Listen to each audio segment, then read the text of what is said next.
When we revisit the definition of communication in a more modern lens, what we find are three things. Yay! Verbal communication, which is when we listen to a person and understand the meaning. Nonverbal communication, in which we observe a person and infer their meaning. And written communication, in which we are obviously reading their meaning. So we've already begun through North Star work to examine nonverbal communication, right? Example, when I'm inside of my North Star, I am not what?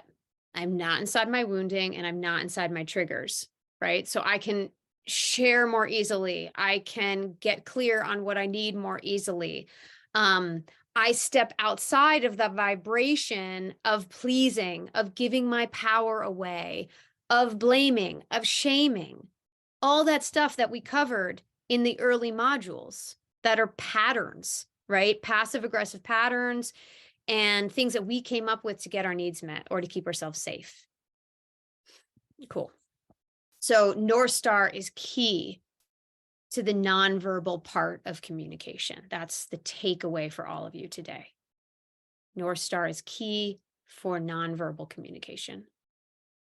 And we know that that is a very, very significant part of communication, right? How many of you, just real quick, how many of you have had someone in your life offer you an apology when their nonverbal communication was saying something very different? Raise your hand. Yeah, yeah, yeah, right?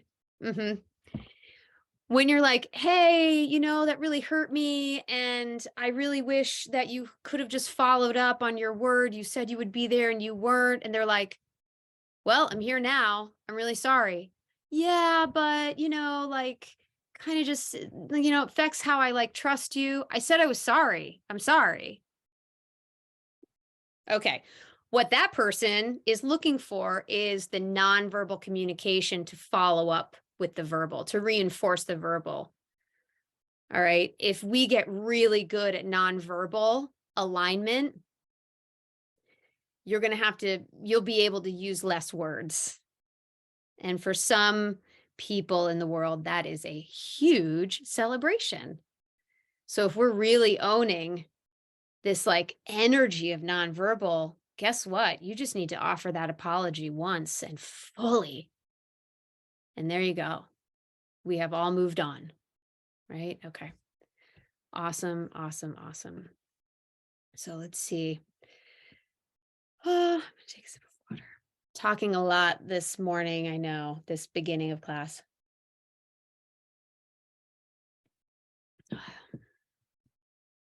Nonverbal is so significant.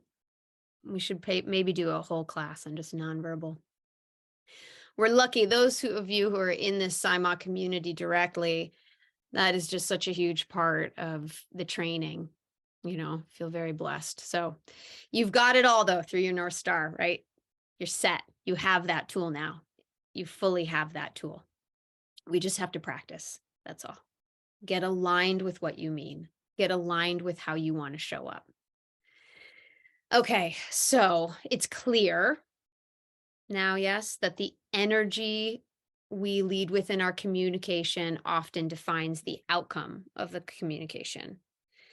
So if I'm waiting for an apology because I feel angry or frustrated that someone is late when they said they wouldn't be, and they say, oh, I'm sorry, but underneath that, they're just saying, get off my back, right? That's going to determine the outcome. We're not done with that conversation. It's not over. So being full of heart and being in integrity and showing up in a particular way can really begin to inform the outcome of your conversations. That's a really incredible thing to know in your life. As a therapist, that matters a lot, right? I have to deliver pretty hard information sometimes to families, to clients. I have to reflect really uncomfortable stuff.